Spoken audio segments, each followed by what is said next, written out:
अस्सलाम वालेकुम रहमतुल्लाह।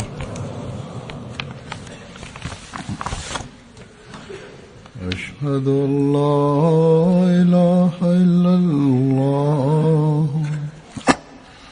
वहदहु ला शरीका लहु व अशहदु अन्ना मुहम्मदन अब्दुहु व रसूलुहु। अम्मा बादु फ़अऊज़ु बिल्लाहि मिनश्शैतानिर रजीम। बिस्मिल्लाहिर रहमानिर रहीम। अल्हम्दुलिल्लाहि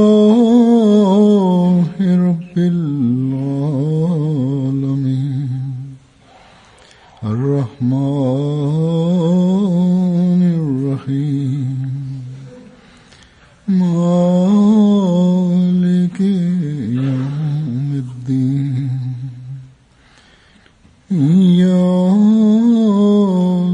नअबुदु व इय्याका नस्तईन इहदिनस सिरातल मुस्तकीम सिरातल लज़ीना अनअमता अलैहिम गैरिल मग़्दूबि अलैहिम वलद्दाल्लीन।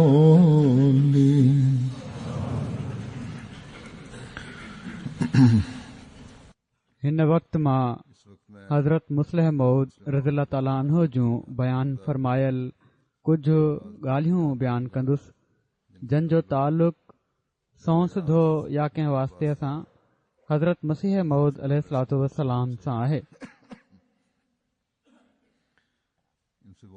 इन्हनि मां केतिरियूं ई सबक़ आमूज़ ॻाल्हियूं साम्हूं अचनि थियूं जन मां अॼुकल्ह बि पंहिंजा रस्ता मुतयन करण जी तरफ़ रहनुमाई मिले थी। पहिरियों वाक़ियो हज़रत मसीह मऊद अलैहिस्सलातु वस्सलाम जो पहिरियों बयानु जेको आहे हज़रत मसीह मऊद अलैहिस्सलातु वस्सलाम जो तबलीग जे बारे में जोश ऐं कहिड़ी तरह जमायत खे ॾिसणु चाहिनि पिया आहे। हज़रत मसीह मऊद अलैहिस्सलातु वस्सलाम खे इस्लाम जी तबलीग जे लाइ जेको जोश ऐं दर्द हुयो जंहिंजो असरु हू पंहिंजी जमायत जे माण्हुनि ते बि ॾिसणु चाहिनि पिया, इन बारे में हज़रत मसीह मऊद अलैहिस्सलातु वस्सलाम जे ख़्यालात जो ज़िक्र कंदे फरमाइनि था त हज़रत मसीह मऊद अलैहिस्सलातु वस्सलाम खे सिलसिले जी तबलीग जे लाइ अजीब अजीब ख़्याल ईंदा हुआ ऐं हू ॾींहुं राति इन ई फ़िक्र में रहंदा हुआ त ही पैगाम दुनिया जी हर कुंड में पहुची वञे। हिकु भेरो पाण तजवीज़ कयाऊं त असांजी जमायत जो लिबास ई अलॻि हुजे त जीअं हर शख़्स बजाए ख़ुदि हिकिड़ी तबलीग थी सघे। इन ते मुख़्तलिफ़ तजवीज़ूं थियूं, यानी हीअ सुञाणप थी वञे त ही अहमदिया। हाणे सिर्फ़ अलॻि सुञाणप त का शइ नाहे, यकीनन संदन इहा ई ख़्वाहिश हूंदी त अहिड़े तरह जिथे हिकिड़ो लिबास ॾिसी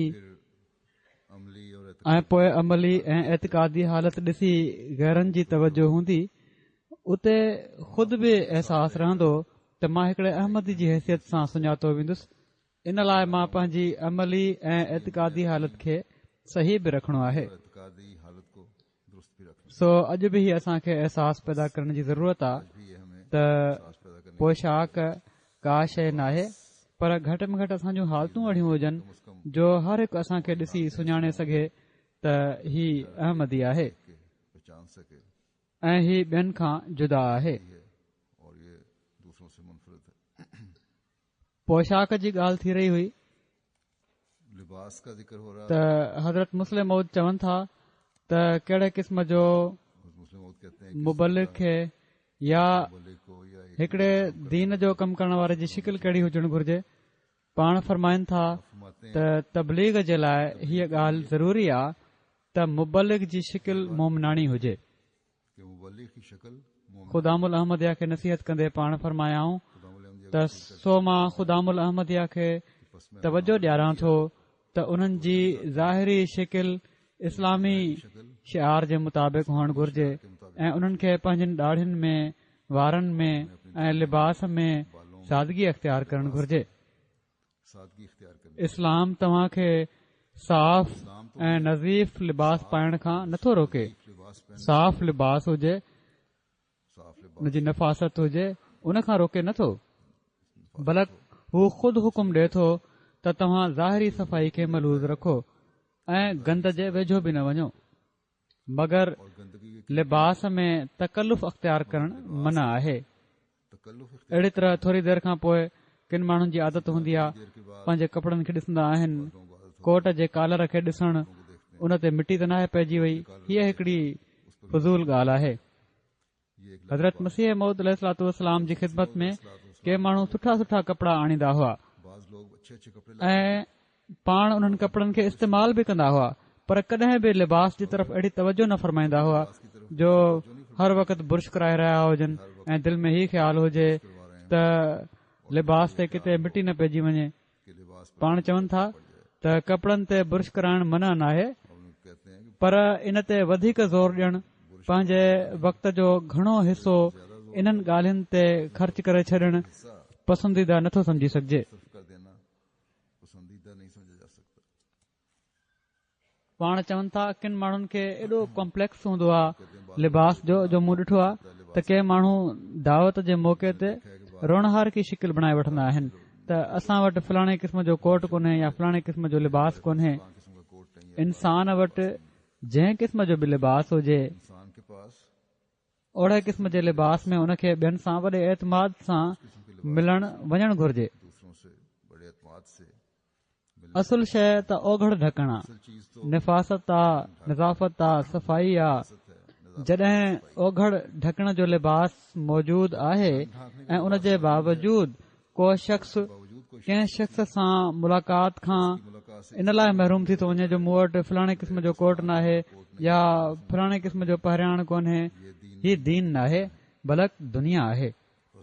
सो वाक़फ़ीन ज़िंदगी जे लाइ इन में नसीहत आहे, ख़ासि तौर ते मुबल्लिगनि जे लाइ, आम तौर ते उमूमी जमायत जे माण्हुनि जे लाइ बि, त ज़ाहिरी रख रखाव जी तरफ़ एॾी तवजो न ॾियनि जो असुल मक़सद पोइ ते हलियो वञे, या के अहिड़ा आहिनि जेके निज़ाफ़त जो ख़्याल बि नाहिनि रखंदा, उन्हनि खे बि यादि रखणु घुर्जे त निज़ाफ़त ईमान जो हिसो आहे। सो एतदाल हुअणु घुर्जे हर मामले में, न हेॾे झुकाव हुजे न होॾे झुकाव हुजे। तबलीग जे हवाले सां पाण हिकिड़ो वाक़ियो बयानु कनि था।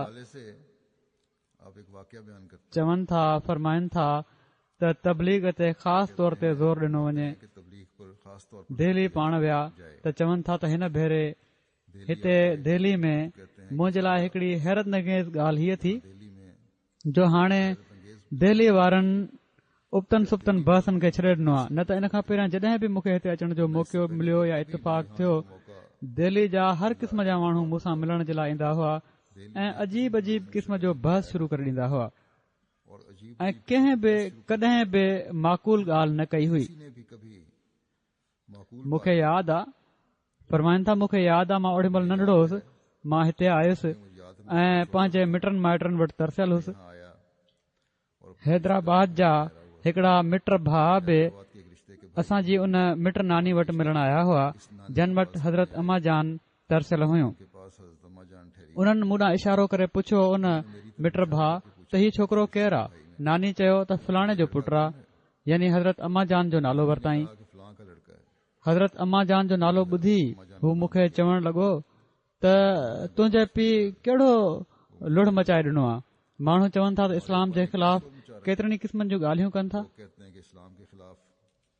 हज़रत मुस्लिम मौद चवनि था त ओॾी महिल मुंहिंजी उमिरि नंढी हुई, पर बजाए इन जे जो मां घबराए वञा, छो त मूंखे वफ़ात मसीह जो बहस चङी तरह यादि हुयो। मां वफ़ात मसीह जे बारे में ॻाल्हि करणु शुरू करे ॾिनी। मूं चयो त हज़रत मसीह मौद अलैहिस्सलाम त सिर्फ़ ही था चवनि त हज़रत ईसा अलैहिस्सलाम फ़ौत थी चुका आहिनि ऐं हिन ज़माने में जेको मसीह मौद ऐं मेहदी महूद अचण वारो आहे उहो हिन ई उमत मां ईंदो। हज़रत मुस्लिम मौद फरमाइनि था त मूंखे क़ुर शरीफ़ जी उन्हनि आयतुनि मां जिन मां हज़रत ईसा अलैहिस्सलाम जी वफ़ात साबित थिए थी, या ईसा इन्नी मुतवफ़ी क व राफ़ियो क इलैया वारी आयत यादि हुई त मां उन जे बारे में सॼे मज़मून खे चङी तरह खोले बयानु कयो त हू वॾो हैरान थी चवण लॻा त वाकई इन मां त इहो ई साबित थिए थो त हज़रत ईसा अलैहिस्सलाम फौत थी चुका आहिनि, पर ही मुला माण्हू छो था लुड़कनि। त मां चयो उन्हनि खे त हीअ ॻाल्हि त पोइ उन्हनि मुलनि खां पुछो, पर नानी जो रद्द अमल कहिड़ो थियो? फरमाइनि था त असांजी नानी लुड़ करे ॾिनो त तौबह कर। हिन ॿार जो दिमाग़ पहिरियां ई इहे ॻाल्हियूं ॿुधी ख़राब थियल हुयो, तूं तस्दीक करे कुफर ते हिन खे पको करे छॾियो आहे।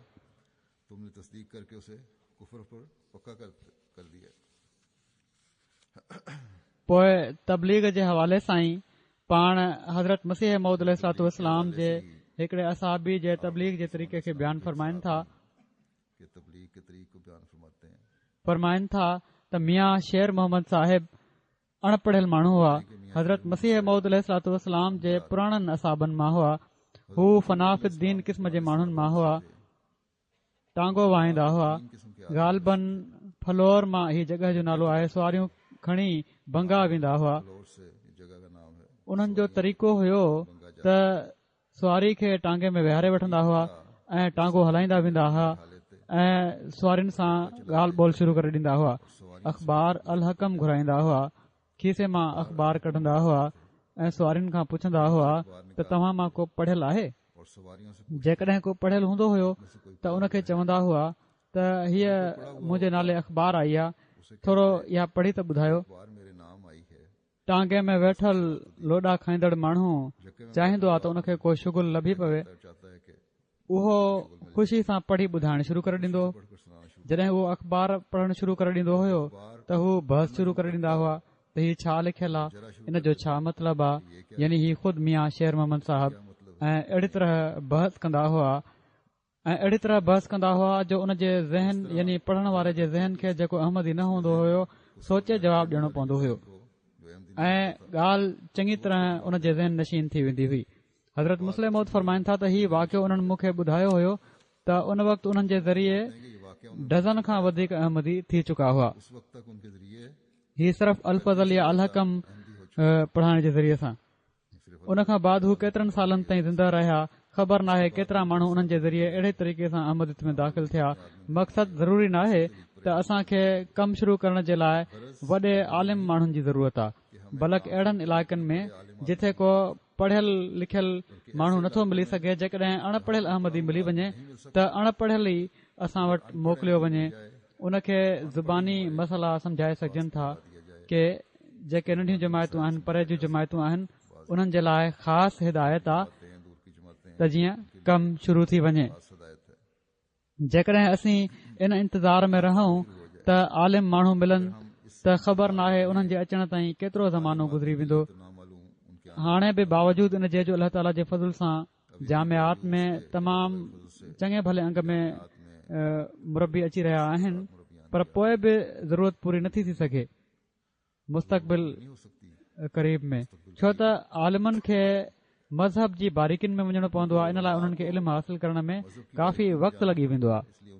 पर बावजूदि इन जे जो मज़हब में बारीकियूं हूंदियूं आहिनि, उन्हनि खे सिखण जे लाइ हिकिड़े वॾे वक़्त जी ज़रूरत हूंदी आहे। रसूल करीम सल्लल्लाहु अलैहि वसल्लम इन जे बावजूदि फरमायो आहे, पाण फरमाइनि था त अदीन युस्र, यानी दीन आसानी जो नालो आहे। सो दावत अल्लाह जे लाइ ज़रूरी नाहे त इल्मी बहसनि ऐं वॾनि वॾनि सेमिनारनि ऐं फंक्शननि जो सहारो वरितो वञे। हालात जे मुताबिक़ तरीक़ा कढणु घुर्जनि। हिन ज़माने में बि केतिरा ई अहमदी अहिड़ा आहिनि जेके पंहिंजे तौर ते तबलीग जा तरीक़ा कढंदा आहिनि ऐं अल्लाह जे फज़ल सां वॾा कामयाब आहिनि। हज़रत मसीह मौद अलैहिस्सलातु वस्सलाम ऐं मौलवी मोहम्मद हुसैन बटालवी साहब जा हिकिड़ा गॾियल दोस्त आहिनि। उन्हनि जो हिकिड़ो वाक़ियो बयानु फरमाइनि था। हज़रत मसीह मौद अलैहिस्सलातु वस्सलाम जे ज़माने जो हिकिड़ो दिलचस्प वाक़ियो आहे। त संदन हिकिड़ा दोस्त हुआ जेके मौलवी मोहम्मद हुसैन बटालवी जा बि दोस्त हुआ। उन्हनि जो नालो निज़ामुद्दीन हुयो। उन्हनि 7 हज कया हुआ। तमामु खिल मुख ऐं ख़ुशि मिज़ाज हुआ, छो त हू हज़रत मसीह मौद अलैहिस्सलाम ऐं मौलवी मोहम्मद हुसैन बटालवी ॿिन्ही सां दोस्ताना तालुकात रखंदा हुआ। इन लाइ जॾहिं हज़रत मसीह मौद अलैहिस्सलाम मामूरियत जी दावा कई ऐं मौलवी मोहम्मद हुसैन बटालवी मथनि कुफ्र जी फतवा लॻाए छॾी त उन्हनि जी दिलि खे ॾाढी तकलीफ़ थी, छो त उन्हनि खे हज़रत मसीह मौद अलैहिस्सलाम जी नेकी ते ॾाढो यकीन हुयो।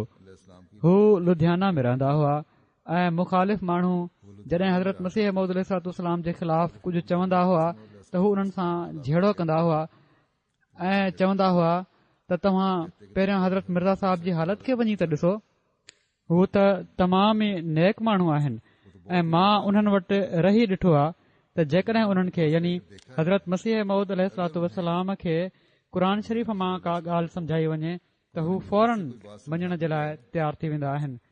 हू दोखो हरगिज़ न आहिनि कंदा। जेकॾहिं उन्हनि खे क़ुर मां सम्झायो वञे त उन्हनि जी दावा ग़लति आहे त मूंखे यकीन आहे त हू फौरन मञी वेंदा। केतिरा ई भेरा माण्हुनि सां इन ॻाल्हि ते झेड़ो कंदा हुआ ऐं चवंदा हुआ त जॾहिं मां कादियान वेंदुसि त ॾिसंदुमि त कहिड़ी तरह हू पंहिंजी दावा खां तौबा नथा कनि। हीउ चवण लॻा त मां क़ुर खोले उन्हनि जे साम्हूं रखे छॾींदुसि, यानी हज़रत मसीह मौद अलैहिस्सलाम जे साम्हूं, ऐं जेॾी महिल क़ुर जी का आयत हज़रत ईसा अलैहिस्सलाम जे ज़िंदा आसमान ते वञण जे बारे में ॿुधाईंदोमान, हू फौरन मञी वेंदा। मूंखे चङी तरह ख़बर आहे त हू क़ुर जी ॻाल्हि ॿुधी पोइ कुझु न आहिनि चवंदा। आख़िर हिकिड़े ॾींहुं उन्हनि सोचियो त लुधियाना मां कादियान पहुता ऐं ईंदे ई हज़रत मसीह मौद अलैहिस्सलाम खे चयाऊं त छा तव्हां इस्लाम छॾे ॾिनो आहे ऐं क़ुर जो इनकार करे छॾियो आहे? हज़रत मसीह मौद अलैहिस्सलाम फरमायो, इहो कीअं थो थी सघे? क़ुर खे त मां मञा थो ऐं इस्लाम मुंहिंजो मज़हब आहे। चवण लॻा, अल्हम्दुलिल्लाह, मां माण्हुनि खे इहो ई चवंदो रहंदो आहियां त हू क़ुर खे छॾे ई नथा सघनि।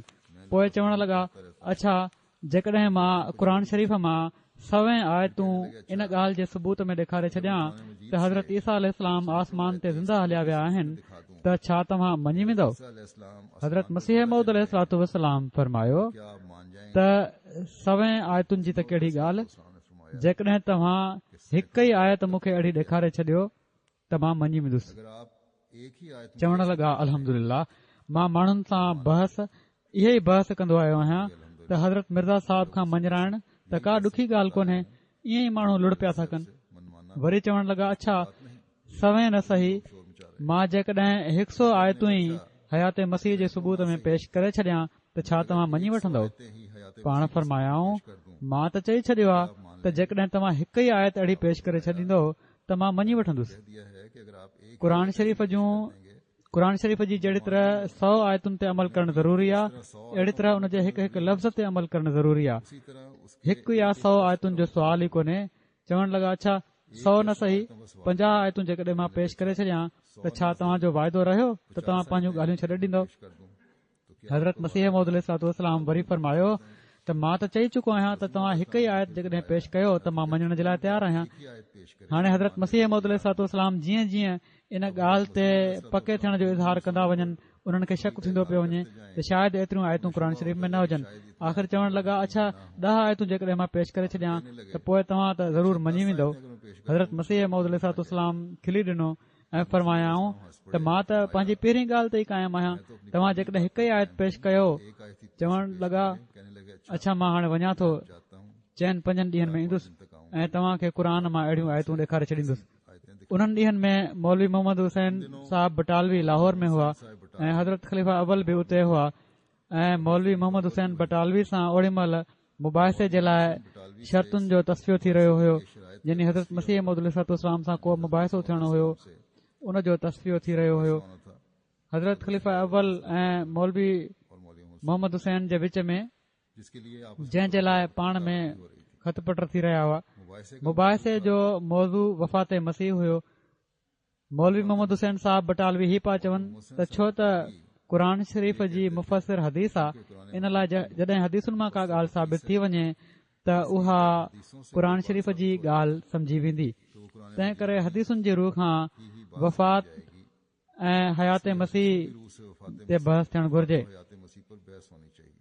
ऐं हज़रत मौलवी साहब फरमाइनि था यानी ख़लीफ़ा अव्वल त क़ुर शरीफ़ हदीस ते मुक़दम आहे, तंहिं करे हर सूरत में क़ुर मां पंहिंजे मक़सद खे साबित करणो पवंदो। इन ते केतिरनि ॾींहनि ताईं बहस रहियो ऐं बहस खे मुख़्तसिर करण जे लाइ ऐं इन लाइ जो त जीअं कहिड़ी न कहिड़ी तरह मौलवी मोहम्मद हुसैन बटालवी सां मुबाहिसो थी वञे, हज़रत ख़लीफ़ा अव्वल उन जूं केतिरियूं ॻाल्हियूं मञींदा विया ऐं मौलवी मोहम्मद हुसैन साहिबु ॾाढो ख़ुशि हुआ त जेके शर्तूं मां मञाइणु चाहियां थो हू मञनि पिया था। इन दौरान में मियां निज़ामुद्दीन साहिबु उते पहुता ऐं चवणु लॻा सभई बहस बंदि करे छॾियो, मां हाणे हज़रत मिर्ज़ा साहिब सां मिली आयो आहियां ऐं उहे त बिल्कुलु तौबा करण जे लाइ तयारु वेठा आहिनि ऐं मां छो त तव्हांजो बि दोस्त आहियां ऐं हज़रत मिर्ज़ा साहिब जो बि।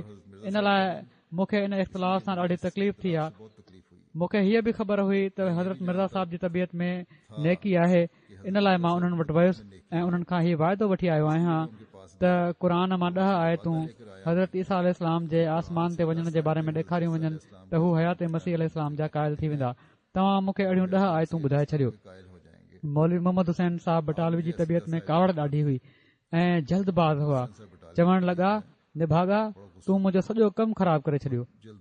मां 2 महीननि खां बहस करे हिननि खे हदीस ॾांहुं आंदो हुयो ऐं तूं वरी हुननि खे क़ुर ॾांहुं वठी वियो आहीं।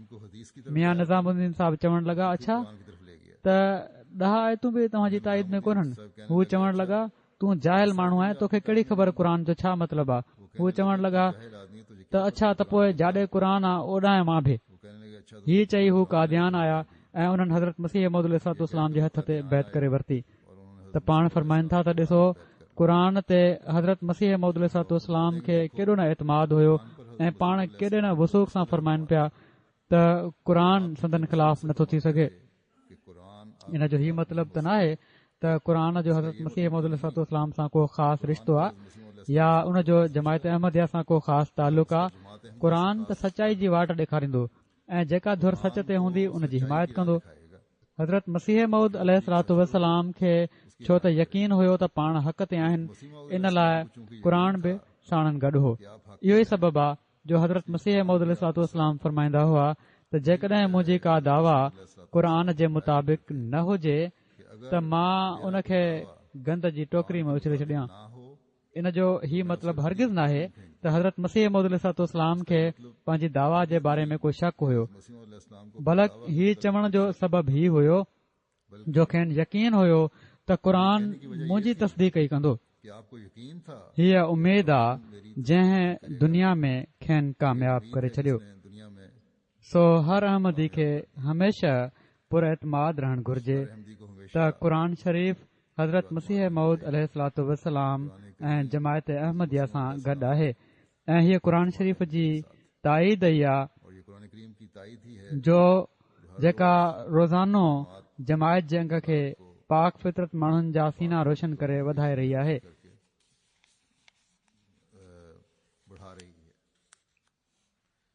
वरी इन ॻाल्हि जी वज़ाहत फरमाईंदे त मुखालफ़त बि हिदायत जो मूजिबि हूंदी आहे। पाण फरमाइनि था त जॾहिं मुखालफ़त तरक़ी कंदी आहे त जमायत खे बि तरक़ी हासिल थींदी आहे ऐं जॾहिं मुखालफ़त वधंदी आहे त अल्लाह ताला जूं मौजज़ाणियूं ताईदूं ऐं मददूं बि वधी वेंदियूं आहिनि। इन ई लाइ हज़रत मसीह मौद अलैहिस्सलाम जी ख़िदमत में जॾहिं के दोस्त ही ॻाल्हि कंदा हुआ त असां वटि वॾी मुखालफ़त आहे त पाण फरमाईंदा हुआ ही तव्हांजी तरक़ी जी निशानी आहे। जिथे मुखालफ़त थींदी आहे उते जमायत बि वधंदी आहे, छो त मुखालफ़त जे नतीजे में केतिरनि ई नावाक़िफ़ माण्हुनि खे बि सिलसिले सां वाक़फ़ियत थी वेंदी आहे ऐं पोइ आहिस्ते आहिस्ते उन्हनि जी दिलि में सिलसिले जा किताब पढ़ण जो शौक़ु पैदा थी वेंदो आहे ऐं जॾहिं हू किताब पढ़ंदा आहिनि त सदाकत उन्हनि जी दिलि खे मोहे वठंदी आहे। हज़रत मसीह मौद अलैहिस्सलाम जी ख़िदमत में हिकु दफ़ो हिकिड़ा दोस्त हाज़िर थिया ऐं उन्हनि संदन बैत कई। बैत वठण खां बाद हज़रत मसीह मौद अलैहिस्सलाम उन्हनि खां पुछा कई त तव्हांखे कंहिं तबलीग कई हुई? हू पाण मुरादो चवण लॻा त मूंखे त मौलवी सनाउल्लाह साहब तबलीग कई आहे।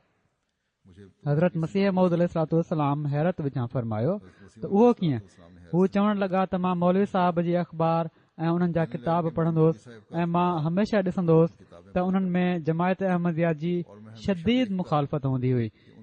हिकड़े ॾींहुं मूंखे ख़्यालु आयो त मां पाण बि त इन सिलसिले जा किताब ॾिसां त इन्हनि में छा लिखियलु आहे, ऐं जॾहिं मां इन्हनि किताबनि खे पढ़णु शुरू कयो त मुंहिंजो सीनो खुली वियो ऐं मां बैत जे लाइ तयारु थी वियुसि। त मुखालफ़त जो पहिरियों फ़ाइदो ई हूंदो आहे त इन सां खुदाई सिलसिले खे तरक़ी हासिल थींदी आहे ऐं केतिरनि ई माण्हुनि खे हिदायत मिली वेंदी आहे। अॼु बि मुखालफ़नि जूं मुखालफ़तूं माण्हुनि जा सीना खोलण जो सबबु बणिजी रहियूं आहिनि। अक्सर मुबलिगनि जी रिपोर्टुनि में बि ज़िक्र हूंदो आहे ऐं केतिरा ई ख़त मूंखे सवां सुधा बि ईंदा आहिनि कहिड़ी तरह उन्हनि जमायत सां तारुफ़ हासिल कयो।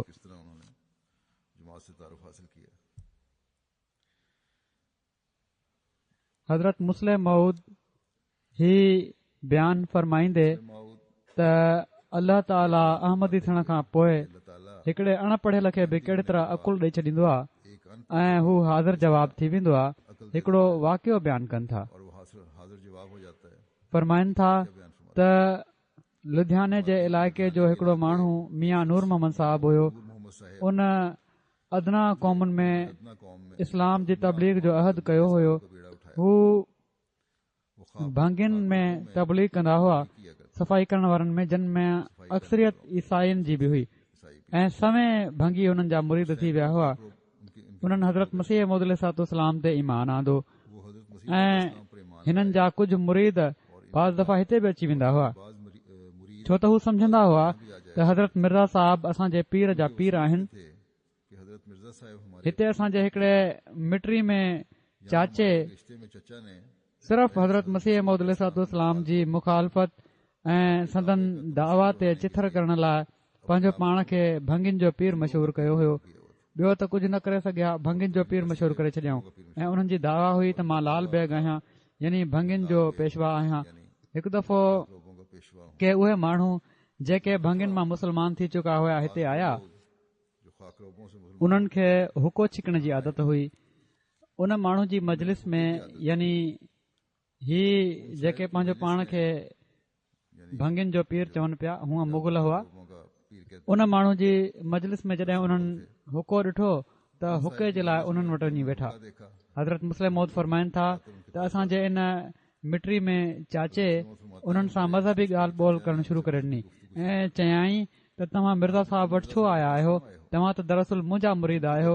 मिर्ज़ा साहब तव्हांखे छा ॾिनो आहे? उहे माण्हू अणपढ़ियल हुआ, जीअं भंगी आमतौर ते हूंदा आहिनि। अॼुकल्ह त ही जेका बयानु करे रहिया आहिनि उन ज़माने जी ॻाल्हि आहे, उहा बि अॼु खां 70 साल पहिरियां जी। त पाण फरमाइनि था त अॼुकल्ह त पोइ बि भंगी कुझु होशियार थी विया आहिनि, पर ही अॼु खां 40 साल पहिरियां जी ॻाल्हि आहे, यानी हज़रत मसीह मौद अलैहिस्सलाम जे ज़माने जी। उन वक़्तु हीअ क़ौम बिल्कुलु ई जाहिल हुई। पर जॾहिं उन्हनि खां असांजे चाचे सुवाल कयो त मिर्ज़ा साहब तव्हांखे छा ॾिनो आहे, त उन्हनि जवाबु ॾिनो त असांखे ॿियो त का ख़बर कान्हे, पर एतिरी ॻाल्हि पोइ बि सम्झी सघूं था त माण्हू पहिरियां असांखे भंगी चवंदा हुआ, पर मिर्ज़ा साहब सां तालुक़ जे करे हाणे असांखे मिर्ज़ा ई था चवनि। ॼण त असीं भंगी हुआसीं, हाणे इन्हनि जे तुफ़ैल मिर्ज़ा बणिजी वियासीं, पर पहिरियां तव्हां मिर्ज़ा हुओ ऐं मिर्ज़ा साहब जी मुखालफ़त जे करे भंगी थी वियो। हाणे फरमाइनि था हज़रत मुस्लिम मऊद, हाणे ही ॻाल्हियूं आहिनि त बज़ाहिर लतीफ़ा, पर इन्हनि जे अंदरि मारिफत जो फ़लसफ़ो बि मौजूदु आहे। इन्हनि अणपढ़ियल माण्हुनि पंहिंजी ज़ुबान सां इन मफ़हूम खे अदा करे छॾियो त अल्लाह ताला नबियुनि जे मुखालफ़नि खे तबाह करे छॾींदो आहे ऐं मञण वारनि खे तरक़ी ॾींदो आहे। सो सची ॻाल्हि हीअ आहे त अहमदी थींदे ई इंसान जो अकुल मज़हबी मामलनि में तेज़ थी वेंदो आहे ऐं उहो आलमनि ते बि ॻरो हूंदो आहे। पर इन ॻाल्हि खे नज़र अंदाज़ करे छॾियो तॾहिं बि कहिड़ो अहिड़ो अहमदी आहे जंहिं जे बारे में ही चई सघिजे त उन जे तबिके जा माण्हू दुनिया में मौजूदु न आहिनि। बल्कि हर अहमदी पंहिंजे अकुल ऐं सम्झ में घटि पंहिंजे तबिके जे हर ईसाई, हिंदू, सिख ऐं गैर अहमदी खां वधीक होशियारु हूंदो, यानी मज़हबी मामलनि में।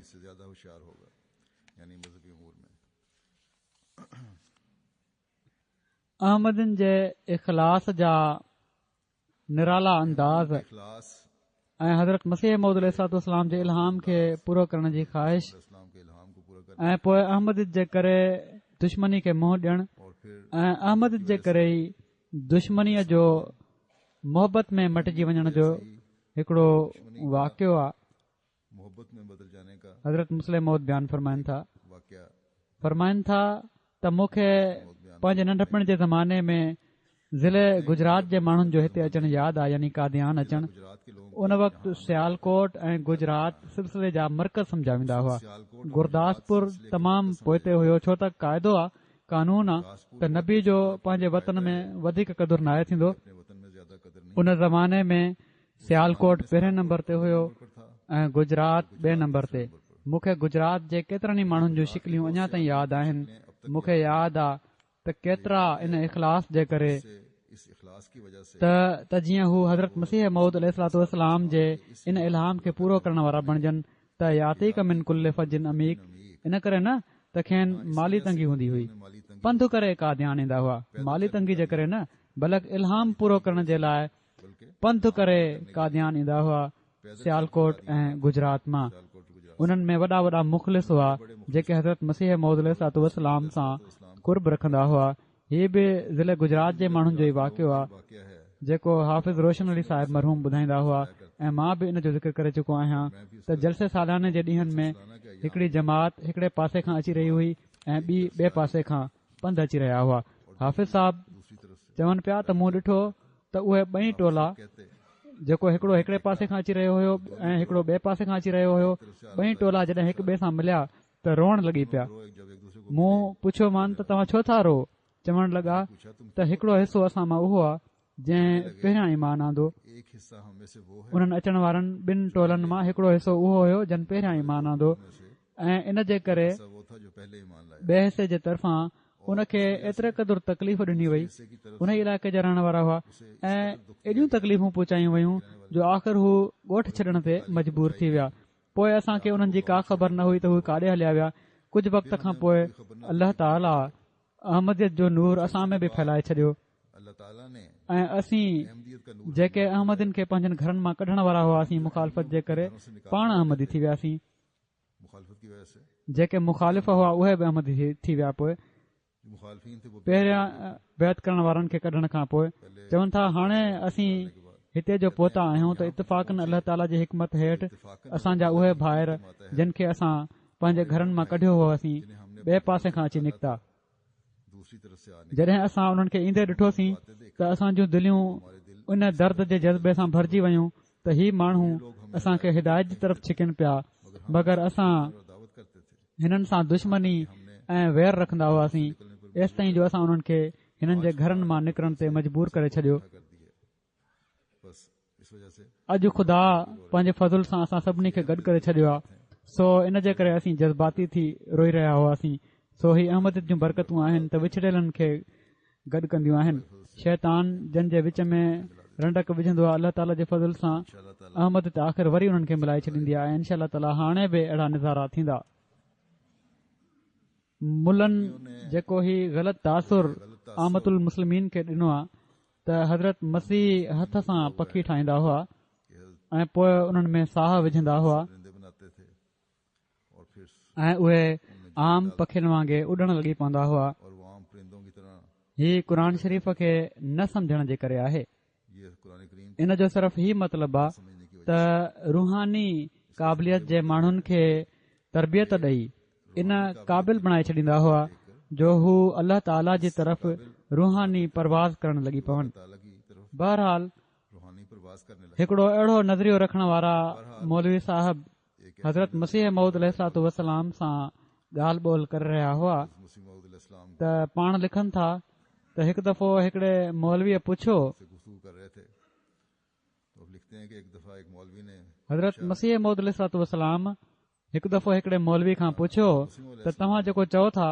त हज़रत मसीह पखी पैदा कंदा हुआ त जेके पखी असांखे दुनिया में नज़र अचनि था उन्हनि मां कुझु ख़ुदा ताला जा पैदा कयल हूंदा ऐं कुझु मसीह जा।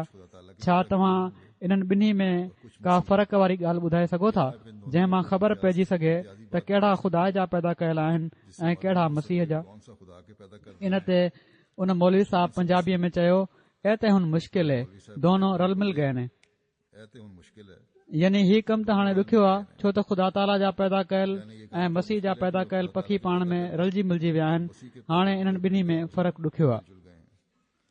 अब इन दोनों में इम्तियाज मुश्किल है।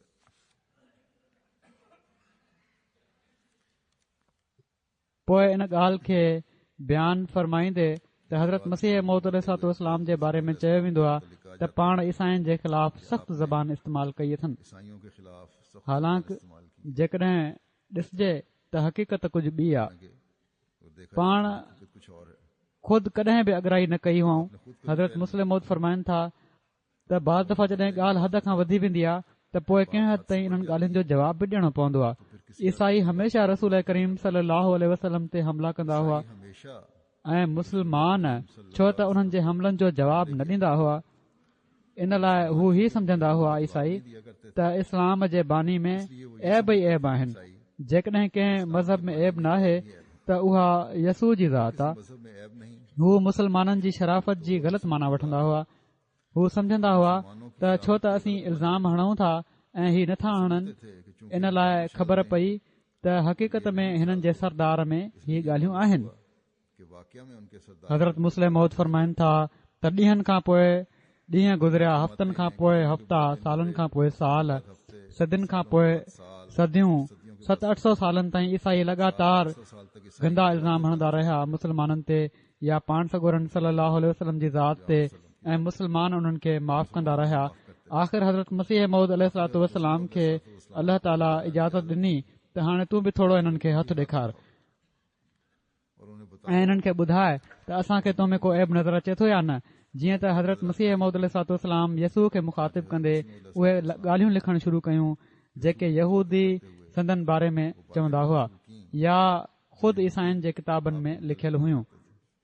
अञा अहिड़े क़िस्म जा 2-3 किताब ई हज़रत मसीह मौद अलैहिस्सलातु वस्सलाम लिखिया हुआ जो सॼी ईसाई दुनिया में हुल मची वियो त हीउ तरीक़ो सही नाहे। कि सारी ईसाई दुनिया में हज़रत मसीह मौद अलैहिस्सलातु वस्सलाम फरमायो त असां तव्हांखे चयो हुयोसीं त तव्हांजो तरीक़ो सही नाहे पर तव्हां असांजी ॻाल्हि कोन सम्झंदा हुओ। अच्छा नहीं। आख़िर जॾहिं ख़ुद तव्हांखे नुक़सान थियो त तव्हांखे होश अची वियो फिर जब खुद तुम ऐं तव्हां चवण लॻो त हीउ तरीक़ो सही नाहे। होश आ गया। त बाज़ दफ़ा जेके सख़्तु लफ़्ज़ इस्तेमालु कया आहिनि हज़रत मसीह मौद अलैहिस्सलातु वस्सलाम जवाब में कया आहिनि, अगराई नथनि कई। हज़रत मुस्लिम इस्लाम ने जवाब में किए हैं ना कि पहल की। हज़रत मुस्लिम मौद पंजाब जे हिकिड़े तमामु मशहूर तबीब पंजाब के एक बड़े जेके हज़रत ख़लीफ़ा अवल बि जन जो वॾो क़दुरु कंदा हुआ उन्हनि जो ज़िक्र कंदे फरमाइनि था त ही तबीब हज़रत मसीह मौद अलैहिस्सलातु वस्सलाम सां वॾी अक़ीदत रखंदा हुआ इस्लाम से पर बड़ी अकीदत रख इन अक़ीदत जे बावजूद संदन दावा खे न मञंदा हुआ। इस अकीदत के बावजूद हिकिड़ो दिलचस्प वाक़ियो आहे उन्हनि जो। एक दिलचस्प हकीम साहब जे ख़्याल में हज़रत मसीह मौद अलैहिस्सलातु वस्सलाम जो ऐलान वफ़ात मसीह जो जेको वफ़ात मसीह जो ऐलान आहे उन जो सबबु कुझु ॿियो हुयो। है बहरहाल हज़रत मुस्लिम मौद शुरू अहिड़ी तरह कयो त हज़रत शुएब जॾहिं माण्हुनि खे चवंदा हुआ त तव्हां ॿियनि जो माल न लुटियो, लोगों से कहते पंहिंजे माल खे नाजाइज़ कमनि में न ख़र्च कयो त संदन ॻाल्हियुनि खां संदन क़ौम हैरान थींदी हुई बातों से ऐं चवंदी हुई त शुएब पागल थी वियो आहे ऐं चरनि वारियूं ॻाल्हियूं करे पियो थो। पाण फरमाइनि था हिन ज़माने में बि असीं ॾिसूं था त हज़रत मसीह मौद अलैहिस्सलातु वस्सलाम खे माण्हुनि नौज़ बिल्लाह पागल चयो। जॾहिं पाण वफ़ात मसीह जो मसइलो दुनिया जे साम्हूं पेश कयाऊं त मुस्लमान सम्झी न सघिया त जॾहिं 1300 सालनि खां ही मसइलो उम्मत मोहम्मदिया जा अकाबिर पेश कंदा पिया था अचनि त हज़रत ईसा अलैहिस्सलाम आसमान ते ज़िंदा आहिनि त हू फौत कहिड़ी तरह थी विया। ईसा अलैहिस्सलाम आसमान पर जिंदा माण्हुनि खे इन मसइले जे बारे में जेतिरे क़दुरु यकीन ऐं वसूक हुयो लोगों को इस मसले के मुतालिक जिस उहो हिन हिकु हकीम साहब जो वाक़ियो बयानु कनि था त हिन वाक़िए मां चङी तरह मालूम थी सघे थो त केॾो यकीन ऐं वसूक हुयो त कॾहिं बि हज़रत ईसा हीअ थी नथो सघे त फौत थी विया हुजनि। फिर कभी पाण फरमाइनि था त पंजाब जा हिकिड़ा मशहूर तबीब जंहिंजी तिबी अज़मत जा हज़रत ख़लीफ़ा अव्वल रज़ियल्लाहु ताला अन्हु जहिड़ा तबीब बि क़ाइल हुआ ऐं जंहिंजो नालो हकीम अलादीन हुयो ऐं भेरे जा रहण वारा हुआ। हिकु दफ़ो उन्हनि वटि मौलवी फज़लुद्दीन साहिब भैरवी जेके हज़रत ख़लीफ़ा अव्वल रज़ियल्लाहु ताला अन्हु जा गहरा दोस्त ऐं तमामु मुख़लिस अहमदी हुआ विया ऐं उन्हनि कुझु तबलीग कई। हू ॻाल्हियूं ॿुधी चवण लॻा, हकीम साहब खे तबलीग कयाऊं। हकीम साहब चवण लॻा, मियां तूं मूंखे कहिड़ी तबलीग थो करीं, तोखे भला ख़बर ई कहिड़ी आहे ऐं मूंखे तूं छा सम्झाइणो आहे। मिर्ज़ा साहब जे बारे में त जेका मूंखे अक़ीदत आहे उन जो 10 बल्कि 20 हिसो बि तोखे उन्हनि सां अक़ीदत न हूंदी। मौलवी फज़लुद्दीन साहब ही ॿुधी ॾाढो ख़ुशि थिया ऐं उन्हनि सम्झो त शायदि ही दिलि में अहमदी आहिनि। तंहिं करे उन्हनि चयो, इन ॻाल्हि खे ॿुधी मूंखे ॾाढी ख़ुशी थी आहे त तव्हां खे हज़रत मिर्ज़ा साहब सां अक़ीदत आहे ऐं मां ख़ुशि थींदुसि जेकॾहिं तव्हां जा ख़्यालात सिलसिले जे बारे में कुझु ॿिया बि ॿुधां। हू चवण लॻा, अॼुकल्ह जा जाहिल नौजवान ॻाल्हि जी तह ताईं न आहिनि पहुचंदा ऐं ईअं ई तबलीग करण जे लाइ डोड़ी पवंदा आहिनि। हाणे तूं अची वियो आहीं मूंखे वफ़ात मसीह जो मसइलो सम्झाइण, हालांकि तोखे ख़बर ई कहिड़ी आहे त मिर्ज़ा साहब जी इन मसइले खे पेश करण में कहिड़ी हिकमत आहे। हू चवण लॻा, तव्हां ई फरमायो। उन्हनि चयो, ॿुध, असुल ॻाल्हि हीअ आहे त मिर्ज़ा साहब ब्राहिन अहमदिया किताब लिखियो। 1300 सालनि में भला को मुस्लमान जो बचो हो जंहिं अहिड़ो किताब लिखियो हुजे। मिर्ज़ा साहब उन में अहिड़ा अहिड़ा इल्म भरे छॾिया जो कंहिं मुस्लमान जो को किताब इन जो मुक़ाबिलो नथो करे सघे। उहो इस्लाम जे लाइ हिकड़ी भित हो जंहिं उन खे ॿियनि मज़हबनि जे हमलनि खां बचाए वरितो। पर मुला अहिड़ा चरिया ऐं बेवकूफ़ निकिता जो बजाए इन जे जो हू संदन शुक्रियो अदा कनि हा ऐं अदब सां वेही खेनि चवनि हा त आईंदा असां तव्हां जा ॿुधायल दलील ई इस्तेमालु कंदासीं। उन्हनि उबतो मथनि कुफर जी फतवा हणी छॾी ऐं इस्लाम जी एॾी अज़ीमुशान ख़िदमत ॾिसण जे बावजूद जेका रसूल करीम सल्लल्लाहु अलैहि वसल्लम खां बाद 1300 सालनि में ॿियो कंहिं न कई, संदन ख़िलाफ़ कुफर जूं फतवाऊं ॾियण लॻा ऐं पंहिंजी इल्मियत ॿुधाइण लॻा ही मौलवी ऐं सम्झण लॻा त असीं वॾा माण्हू आहियूं। इन ते मिर्ज़ा साहब खे कावड़ आई। मिर्ज़ा साहब खे कावड़ अचणु घुर्जे पई ऐं आई। ही हकीम साहब फरमाइनि था। हाणे दलील पंहिंजो शुरू कनि पिया था हितां हकीम साहब, जीअं त उन्हनि मौलविन खे चयो त अच्छा तव्हां वॾा आलिम बणिया पिया था वठो। जेकॾहिं तव्हां खे पंहिंजी इल्मियत ते एॾो ई घमंड आहे त ॾिसी वठो त हयात मसीह जो अक़ीदो क़ुर मां एॾो साबित आहे जो इन जे ख़िलाफ़ हज़रत मसीह जी वफ़ात साबित करणु नामुमकिन नज़र अचे थो। पर मां क़ुर मां ई हज़रत मसीह जी वफ़ात साबित करे थो ॾेखारियां। जेकॾहिं तव्हां में हिमत आहे त उन जो ट्रोड़ कयो। जीअं त उन्हनि मौलविन खे उन्हनि जी बेवकूफ़ी ॿुधाइण जे लाइ वफ़ात मसीह जो मसइलो पेश करे छॾियो ऐं क़ुर मां इन जे बारे में सबूत ॾियण लॻी पिया। हाणे मौलवी हकीम साहब फरमाइनि था त हाणे मौलवी तोड़े सॼो ज़ोर लॻाए वठनि, तोड़े इन्हनि जूं ज़ुबानूं घसी वञनि ऐं कलम भॼी पवनि। सॼे हिंदुस्तान जा मौलवी रलजी बि मिर्ज़ा साहब जे दलीलनि जो मुक़ाबिलो नथा करे सघनि। मिर्ज़ा साहब उन्हनि खे अहिड़ो पकड़ियो आहे जो उन्हनि में कंधु खणण जो ताब नाहे रहियो। हाणे हकीम साहब फरमाइनि था त हाणे उनजो हिकु ई इलाज आहे। हूअं त मसइलो को कोन्हे वफ़ात मसीह जो, हयात मसीह क़ाइमु आहे, पर इन जो हिकु ई इलाज आहे मुलनि खे ठीकु करण जो, यानी इन मसइले झेड़े खे ख़तमु करण जो। ऐं उहो ही त सभई मुला रलजी हिकिड़े वफ़द जी सूरत में हज़रत मिर्ज़ा साहब वटि वञनि ऐं उन्हनि खे चवनि त असां खां तव्हां ते कुफर जी फतवा लॻाइण में बैद बि थी वई आहे, असांखे माफ़ कयो वञे। पोइ ॾिसो मिर्ज़ा साहब क़ुर मां ई हयात मसीह साबित करे ॾेखारनि था या न। ऐं हीअ बि ख़ूब उन्हनि पंहिंजी मर्ज़ीअ जी तशरीह कई आहे।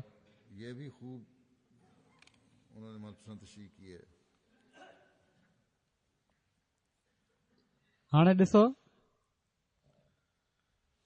त बावजूद अक़ीदत हुअण जे हयात मसीह जो मसइलो एतिरो वधीक उन्हनि में हुयो जो हू हज़रत मसीह मौद अलैहिस्सलाम जी बैत में न अची सघिया ऐं पर अक़ीदत रखनि पिया।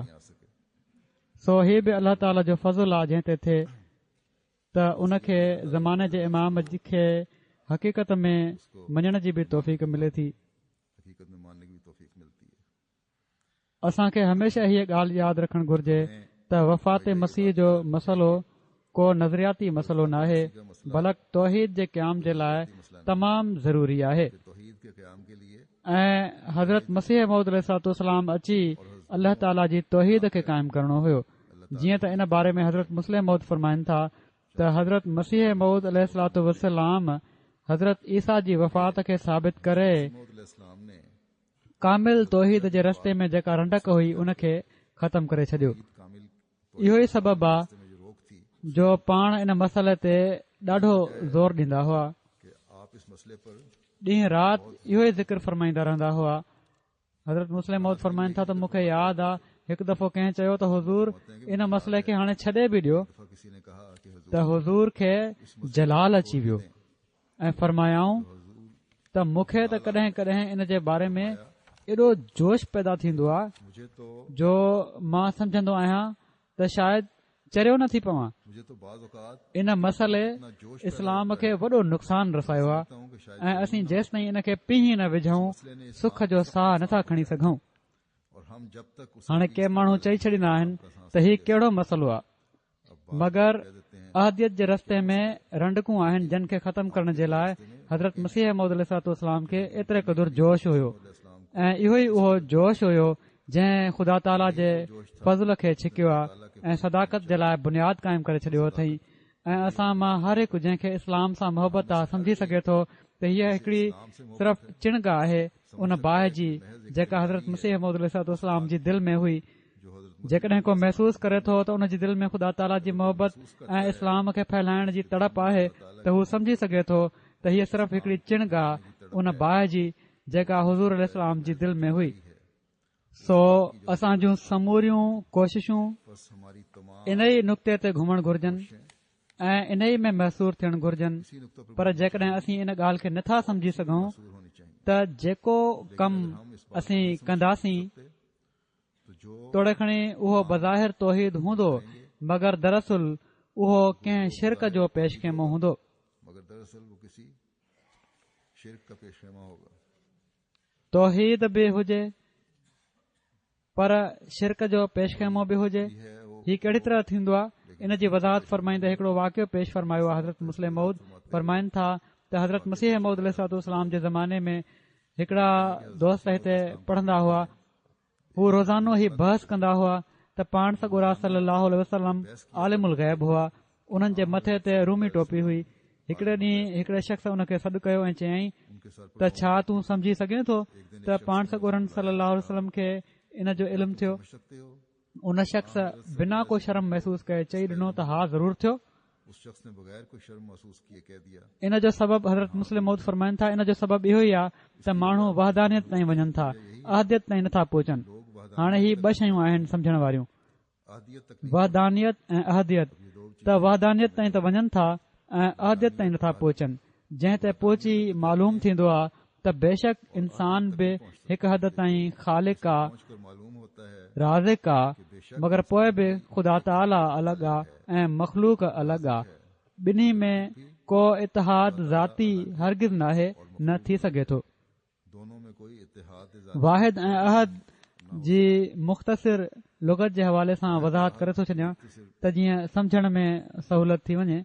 जो लुग़त के हवाले से वज़ाहत करता अल्लाह ताला वाहिद बि आहे ऐं अहद बि आहे। हो जाए वहदानियत मां मुराद भी है सिफ़तुनि में वाहिद आहे ऐं अल्लाह ताला जी सिफ़तुनि जो हिकु हद ताईं इंसान अक्स थी सघे थो। ऐं इन जो आला तरीन मिसाल जेको कंहिं इंसान में अची सघे थो और इसकी उहा पाण सॻोरन सल्लल्लाहु अलैहि वसल्लम जी ज़ात आहे। सामने आ सकती पर सिफ़तुनि में कामिल त सिर्फ़ ऐं सिर्फ़ ख़ुदा ताला जी ज़ात ई आहे। सिफात में कामिल ऐं अहद मां मुराद और सिर्फ अल्लाह ताला जो अकेलो हुअणु आहे ऐं अहद जे मुक़ाबले में ॿी कंहिं शइ जो तसवुर बि पैदा नथो थी सघे। बात के मुकाबले पर सो जहिड़ो कि हज़रत मुस्लिम मौद फरमायो आहे त हक़ीक़ी तौहीद ओड़ी महिल क़ाइमु थींदी जैसा कि हज़रत मुस्लिम जॾहिं अहदियत जी हक़ीक़त खे हकीकी तो असीं सम्झंदासीं। कायम होगी अल्लाह ताला असांखे तौफ़ीक़ ॾे त असीं हज़रत मसीह मऊद अलैहिस्सलातु वस्सलाम जे मक़सदनि खे पूरो कंदे हक़ीक़ी तौहीद खे क़ाइमु करण वारा थियूं। मसीह अलैहिस्सलाम के मक़ासद को पूरा करते हुए हकीकी तौहीद के कायम करने वाले हों।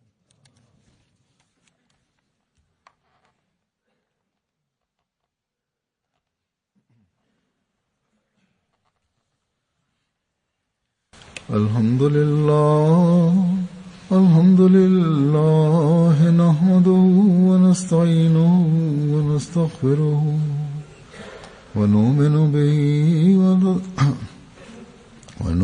به ونتوكل عليه ونعوذ بالله من شرور أنفسنا ومن سيئات أعمالنا من يهده الله فلا مضل له ومن يضلل فلا هادي له ونشهد أن لا إله إلا الله ونشهد أن محمدا عبده ورسوله عباد الله رحمكم الله إن الله يأمر بالعدل والإحسان وإيتاء ذي القربى وينهى عن الفحشاء